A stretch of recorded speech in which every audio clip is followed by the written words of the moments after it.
Okay, this is episode 2 of Project Gold. It's all been done, it's all fitted up. I'm going to walk you around the car in a second to see what the whole suspension and billet and gold looks like. And then I'm going to take you through why we need to fit some of these parts. Cars, it's so exciting this week. Cars getting detailed. I drove it home for the first time last night. So stoked the way it drives. And it's come out a fair bit higher than planned, but you know, no one's ever said that's a bad thing. Or is it? So at the end of this video, I'm going to go and do some testing, you know, because as much as I like a lifted car, how's it going to perform off-road? We've got the hoist here, I've got a bunch of other Y62s, so we're going to lift them up and just do droop tests. Alright, let me show you the car, walk over there, have a look at this. I'll show you underneath first because it looks so good. Oh, I'm loving that. We fixed the airbag twist, got all the gold stuff in. We've gone with the K-frame spacer. I don't know if you can see it in there. We'll add some light maybe, but anyway, trust me, there's K-frame spacer. Massive lift, and then at the front, it works out, I think it worked out at 615 centre of wheel hub to guard, and those billet arms are in there now as well. So they've got to all get polished up and be ready for the show and shine. So that's in Victoria. There's one in DRD's doing one in Perth as well. I'm going to the one on Saturday, like this Saturday coming. We're driving across with Steve, Allen, Ilya will be there, Charlie, Mark, and like this. We're going to bump up the numbers, but make sure you get onto the socials. I've put it up on all of my Facebook, Insta, even YouTube. I put it up as a post to give it a trial, so that's where you'll find information. So we need as many Y62s down there as possible because we've got to beat that record of 54 set by DNA and Dash in Adelaide. All right, okay, let's go. Let's talk next about the type of lifts that we're doing and what we're doing to the front, because this is like an upper control arm video. So essentially, I guess we're talking about coil lifts versus on-track lifts versus standard UCAs, the billets, and we've got the Dash off-road UCAs over here as well.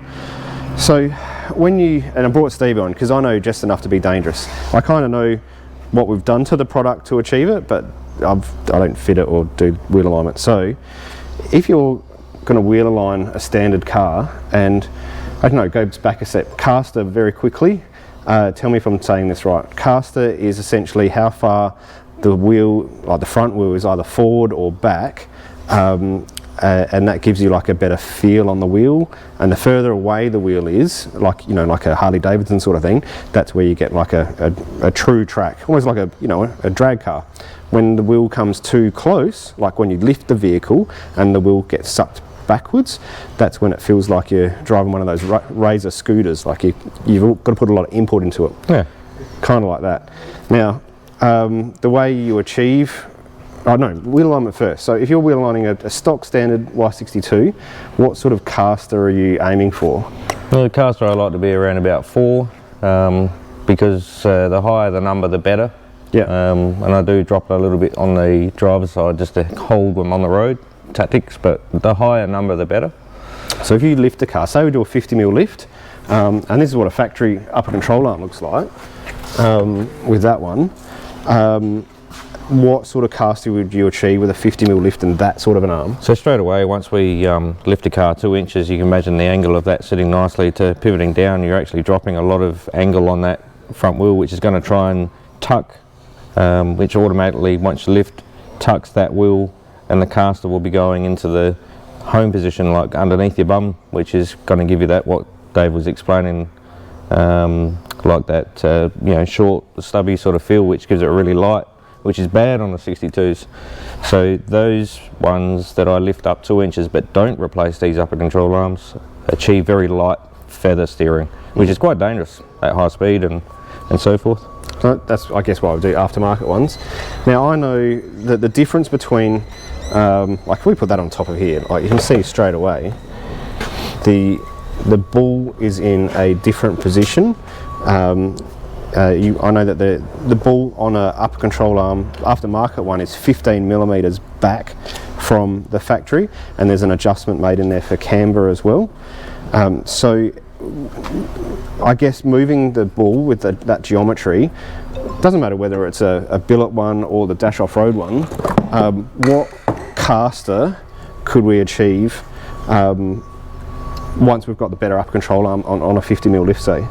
So we've got a 50mm lift with our standard control arm. We've just gone and dropped our caster reading back down to around about 2. That's about a maximum 2.5. That's about as maximum we can get out of it. So as soon as you change these upper control arms to give you that caster reading back, it straight away gets us back up to 3.5, 4, which is standard, which is where we want it. And how did my car go?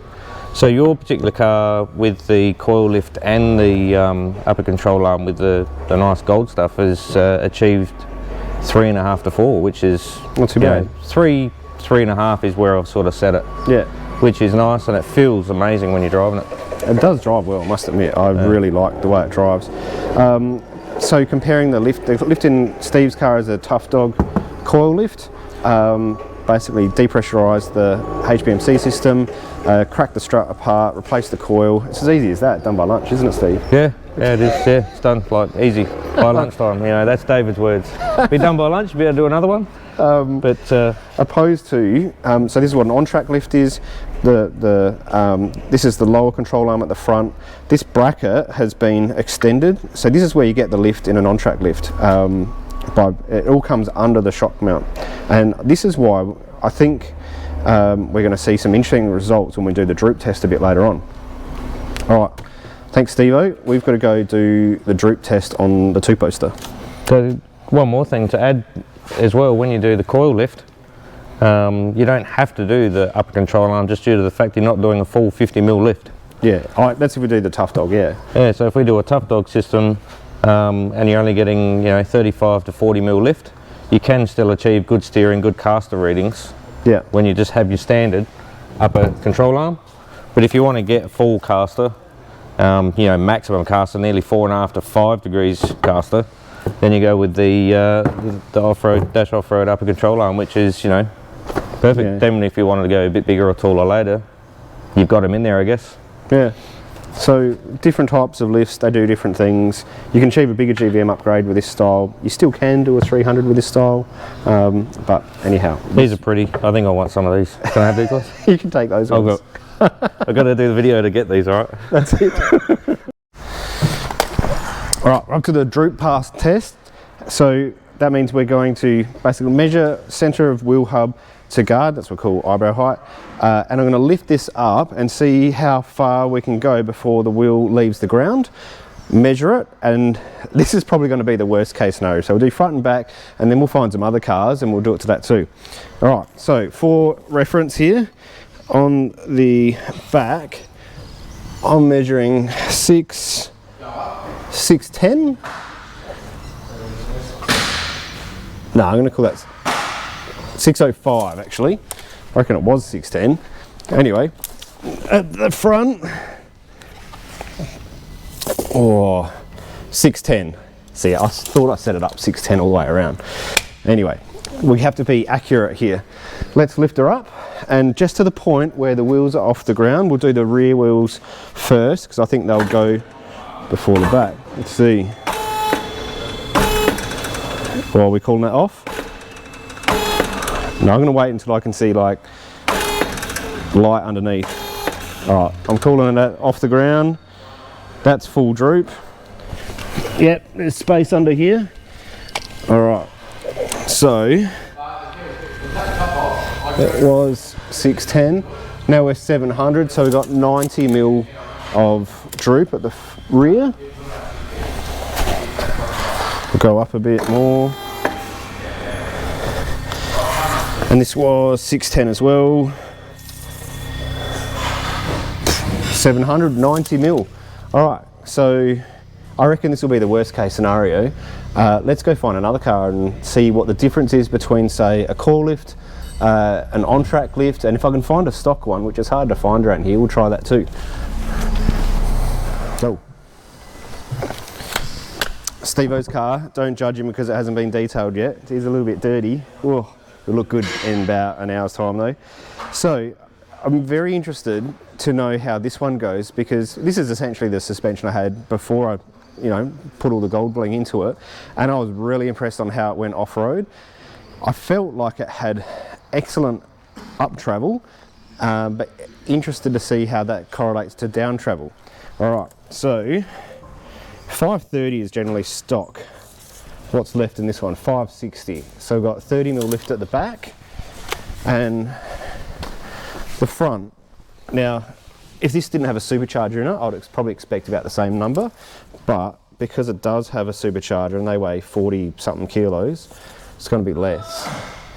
Yeah, 545.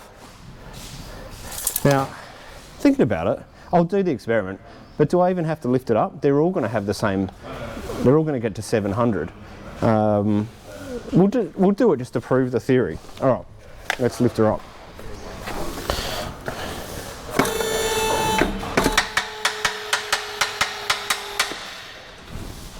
Yep, we're off the ground.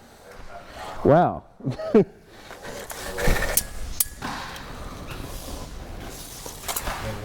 Yeah, 700. So, well, this is going to be very easy. So, I guess what we have quickly learned is it's going to be 700 on full Droop no matter what, because it's independent suspension. It can only go down so far. It's the shock length which is the limiting factor. So 700 is the number on every vehicle. And it means if this has got a 30mm lift, it's going to be 30mm less than a standard car. So 530 standard, so they're all going to be getting, you know, around that 530, 700, 170mm. So I've got so much less travel than the other cars now.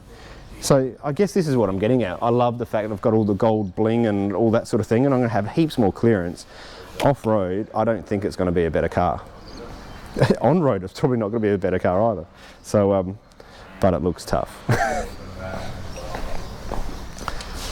I think for completeness, let's measure the front as well, just to be sure.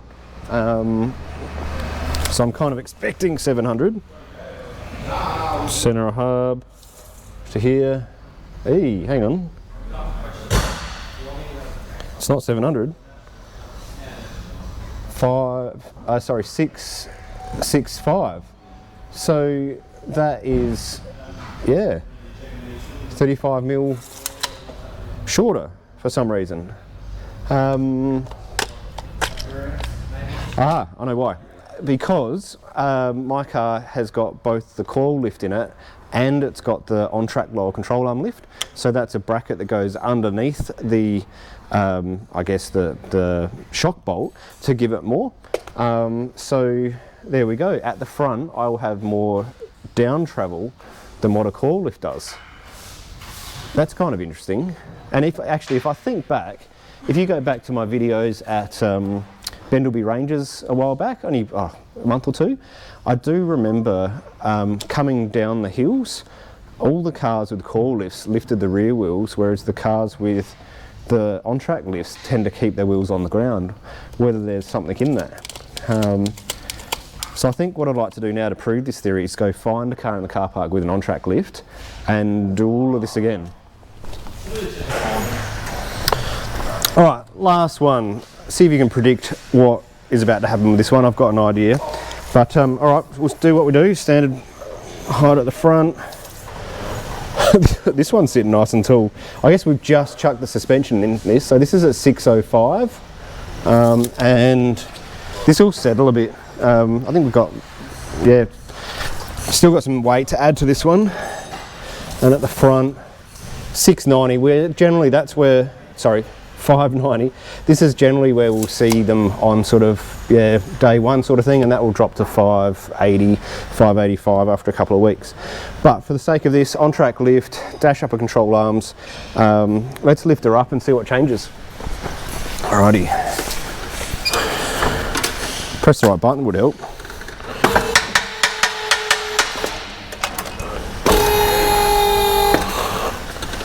We are off. Okay. Oh, hey, what's going on here? Actually getting 720 somehow. How does that happen? Did Nissan like just stuff up on this one and give it an extra 15mm? Same tape measure. Anyway, so no massive surprises, but we are getting about the same sort of droop out of there. Now at the front, we started at 590. We're at 710. How about that? This is just like a freakishly slightly bigger lift for some reason, or more droop in the suspension system. Anyway, what we are noticing though is the same as my car, because it's got that lower control arm at the front with the on-track bracket welded in. We are getting more down travel. So my car is going to mimic the down travel of all the on-track lifts, but I wonder what it does with up travel. I know the airbag rear is going to give me heaps more up travel and heaps more flex. So it's, I guess we have to go and do some functional testing out on the tracks to see what it's like. Yeah. All right, this is my new happy place with all the gold. So summing up this video, we really need to go and do some functional testing. I do have a trip to the snow this Sunday, which is the day after the Victorian meet. Make sure you're there. I'm going to start doing daily vlogs because we're traveling with a bunch of 62s. There could be some cool stuff happening. The next gold episode though is going to be gold rear upper control arms, so we can do away with camber correction bushes. And there is one more shiny thing going under this car. 10 points if you can guess what it is, put it in the comments, but there is something that's going to fill this area, and it is never seen before, first in Australia, and very shiny. That's all I'm saying. Watch the vlogs and you'll see what it is, because I'll be fitting it at a caravan park before, if all goes to plan and the delivery works, before the show Saturday morning. All right, I'm out. See you next time on YouTube. Yeah.